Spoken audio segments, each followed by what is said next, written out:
Hey guys, Disclaimer Magic here, and in some of my past footage, some of you noticed that I have another deck sitting here, and well, also I put it as background gameplay in another video, and everybody was requesting that I show the deck list off, so it is officially the new version of Life You to Death, which, boy, that's gotta go back to like Amon Cat. That's why I put Life You to Death for a question mark. I don't even know at this point, and I'm too lazy to look it up. So this is Life You to Death. Again, I mean, until Ajani's Pridemate dies, this deck will never die. So I've been doing okay with it. I mean, I'd say probably 50% wins, 50% losses in the top of the Platinum League. So, you know, nothing earth-shattering, but it's playable. Most of the cards are old as hell. So there you go. The decks are progressively on this channel getting easier and easier to build with less wild cards. I don't know if you noticed that. So we've got Zeal, which just gets a card in the air. I mean, this is just an ambush. We lost some of the better ambushes, like the one that's +2/+2 and gain 2 life. That's a shame. So this isn't a life trigger, but, I mean, flying, though. Flying, guys, come on.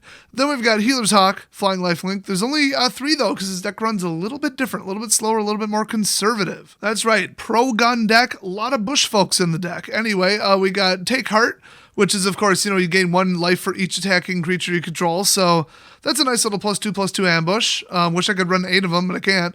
Then we got Vampire of the Dire Moon. I mean, Death Touch lifelink, 1/1 for 1. I love this thing. It's so outrageously, stupidly overpowered for a 1/1, while simultaneously being a perfectly fair card just for what it is. Then we've got Ajani's Pridemate, because duh. Then we've got Dawn of Hope. I did put in 2. I mean, this just doesn't seem like a good stall deck without the Angel back end, and we just lost Resplendent Angel. So that whole thing's gone. This much more closely resembles my original black-white deck, where I dumped the Angels in favor of just doubling down on basically the Aerialist. But that said, this will draw some cards, you know, and infinite tokens. Then we got Gideon Blackblade. I decided to put him back in the deck just because, you know, he's a 4/4. He's indestructible by himself. That's annoying.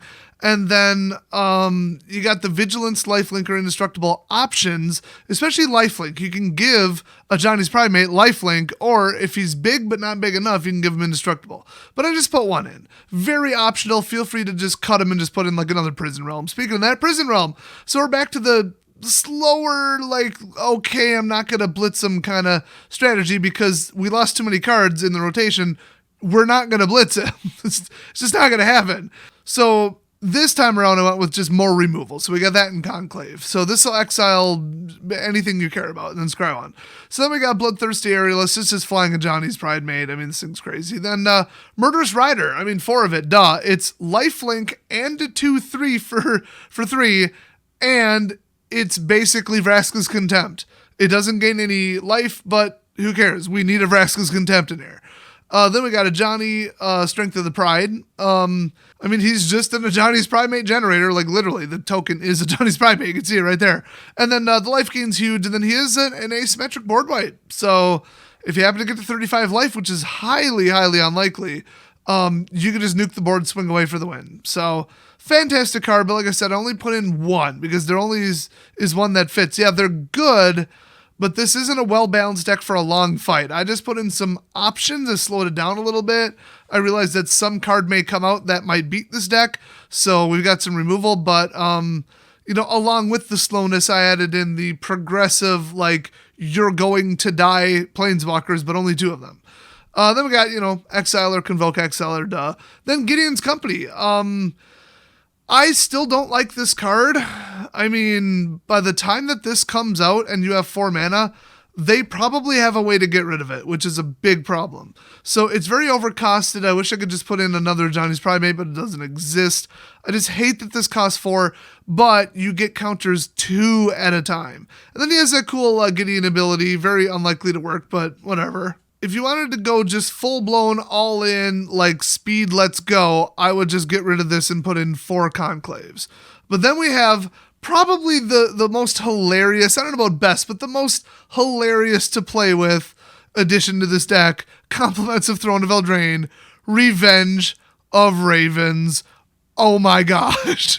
So it's a 4-cost enchantment, non-legendary, and whenever a creature attacks you or a planeswalker you control, that creature's controller loses 1 life and you gain 1 life per creature attacking, by the way.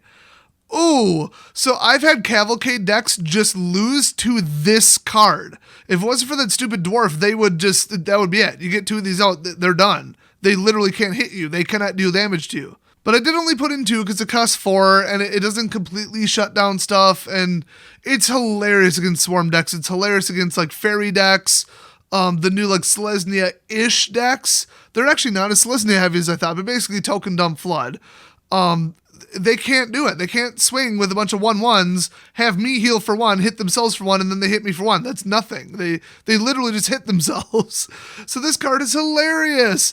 And then the other killer card is Castle Locthwain. Now, you could build the deck without it. You might have noticed every other card in here, if I'm not mistaken, that's from Throne of Eldraine is not a rare. So you should be able to build this. Just build it right now, basically, if you had the rest of the cards. And just ignore the Planeswalkers if you don't have the Mythic or you don't have the card.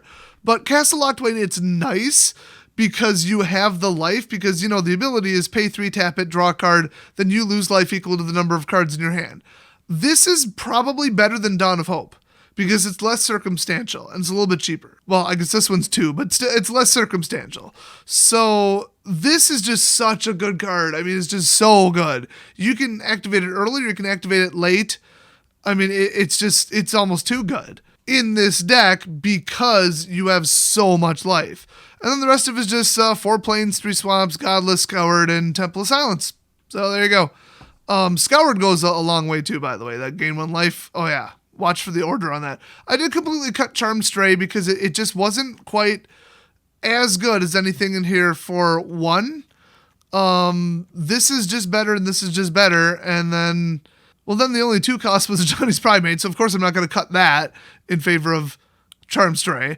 And then you just go to Bloodthirsty and then Gideon. So you just have to win with those. That's pretty much how it works. So almost the entirety of the life gain actually comes from the boost spells. That's why Arrestor Zeal is just so not good. But if you go to instants in black or white that say gain life, there's just not much. I mean, Moment of Heroism costs 2 and I just can't do it. And a lot of the deck already has lifelink. So I'm thinking about maybe pulling 2 of these, but the flying though. The flying is so good. So I don't know. This one isn't good enough. This one isn't good enough. +1/+1 for 2 is basically nothing. And yeah, there's just nothing here. There's just nothing I can do. I mean, it's a shame. Even if you go to sorceries, I mean, you don't have any options. It sucks. I mean, Vicious Rumors would be kind of funny, but you have to boost them in combat to kill stuff. That is how you win. So it's all about surprise. Like they thought, I can kill this Johnny's Pridemate if I triple block. And then the game's over. Boom. Take heart. They're done. And before anybody suggests it, no, God's Willing isn't good enough. It'll get you through, but it won't get any life. It won't make them any bigger, and you won't do enough damage. They will counter swing for enough. It's kind of a cool counter spell. I'd probably put it in the sideboard if they're running a ton of removal, but yeah, other than that, whatever, it's not good enough. I did think about putting Smitten in, but I mean, he just wasn't better than Healer's Hawk, and he wasn't better than Vampire, and he cost 2. And there's like 0 knights in the deck, so yeah. And then that with the 5 cost sack and blow something up, just too slow. Murderous Rider is better. So yeah, just had to build it this way. I think it's a little bit weaker than the previous iterations of it, both mono white and black and white, but it's playable and it's good and it's fun and it's fast. So if you want to build it, this is the new Life You to Death 4 ? And I guess I might throw up 1 game of gameplay, but you guys know how this works. It's pretty obvious.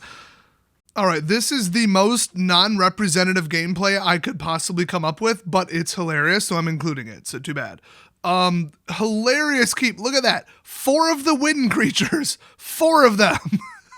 And then it started black heavy for some reason, so I almost shouldn't have kept, but I wasn't about to pass that up. Oh, and I'm versing Gates, a deck that you really don't want to play this against. So it's a slow deck, though. I mean, mine's a fast deck. Now, if this was the original mono white version, I would have killed him already. Like, turn 4, he would have been dead. So he says good game because he's like, I just lost. Yeah, it's Gates. He's lying, okay? I could smell it a mile away. I knew it. Kaya's Wrath. Duh. So, unfortunately, I can reload the cannon because he didn't wait long enough, although he has 5 lives, so I guess he did kind of wait long enough. Oh, Risen Reef. Be a shame if something happened to it, wouldn't it? Bye, Felicia. All right. Wish that was lethal. One boost and he would have been dead. Although I'm sitting on 2 Locthwains. It's kind of weird. There we go. Kai's Wrath number 2, because you guys know that if you're playing this deck, you automatically start with 2 of those in your hand at all times. That's lethal. So, hey, Gatebreaker, you know it's better than Gatebreaker? Gatebreaker. Then we got Bloodthirsty, which can hit him for 2 in the air. So, there you go. He's in trouble. Oh, I really should have Prison Realmed him, though. But I wanted to wait to see if he got out a flyer. All right, here it comes. He swung. I went for the block just because who knows, he might have had a boost. Now he says good game, which I assume is some sarcastic bullshit again. But no, I actually do hit him this time. Spoiler alert. So, bye-bye. So, yeah, that was not representative gameplay at all. Okay, now this gameplay has a lot to say here. This is a teachable moment here. So, 3 lands, good fixing. We got the Pridemate, then we got removal, 2 of which are actually lifelink creatures. So, obviously, to remove something first, and, they don't have haste, whatever, this isn't just absolute Ajani's Pridemate blitz down their throat turn 4. And that's what I'm saying about this deck. That's why this is very important. So, I do remind him that it's his turn after he does nothing, and he forfeits. So, more evidence that they have a view your hand hack, and he just did not want to go up against that. I've been noticing this happen an enormous amount of the time lately. People forfeiting on turn 0. All right, so this is finally like some actual real gameplay. So we got Boosty Boost, we got a continuous life gain source. If they try to beat me with creatures, they're going to pay for it. Oh, look, they're going to try to beat me with creatures. They're going to pay for it. This deck doesn't lose to creatures. It does not. That's not going to happen. So notice this is a red Cavalcade deck, and I mean, I'm going first, but boom, turn 2 Cavalcade. That's always a bitch. I'm at 21. Keep an eye on my life total. I might forget to mention this, but definitely do. It's pretty funny. Oh no, 19. Whatever am I going to do? All right, well, there's a land, so that's cool. So drop the Pridemate first. Drop the... Oh, I guess not Scoured. Oh, I get it. I wanted the option to boost it in case he does this. So there you go. Defensive. I mean, it's a terrible use of that spell, but he's alive. So don't forget that is an option. It's kind of a counterspell. So there we go. Pridemate number 2. Luck out. Total absolute suck out, luck out draw. I'm at 22, just in case I didn't mention that. Oh, good, Chandra. He literally has like the perfect open. Oh, this is wonderful. I'm happy for him. Really, I am. I'm not kidding. I am kidding. I hate him. Then we're at 19. Yay. Oh no, I might lose. Oh, that's a shame. Chandra died. Oh no, just like her comic book. It was just discontinued, by the way. At this point, I'm just like, fuck it. Yeah, and then let's see, he brings in Captain Asshole. So he has a perfect start, perfect curve, perfect everything, but I perfectly shut him down. I perfectly misclicked there. I should have cast the other one. I wanted to kill that stupid freaking dwarf, and I wanted to kill it bad. But that's what happens when they don't color code it, okay? I got a little too excited. I got a little bit too confused. I didn't blow up the dwarf, okay? I wish I blew up the dwarf. We need to move past it. Hopefully he gets banned. I have had them, no joke, turn 5, drop him in, and I go from 24 to 0. Instantly. You have 1 phase. Not even a turn, not a half turn, not you have 1 phase to end that stupid, miserable dwarf's life, or you lose the game. Unblockable damage. What the hell were they thinking? Luckily, this deck kicks the living crap out of Cavalcade, which is why you should build it. Like I said, very educational gameplay, so build this deck. Thanks for watching. I'll see you guys next video.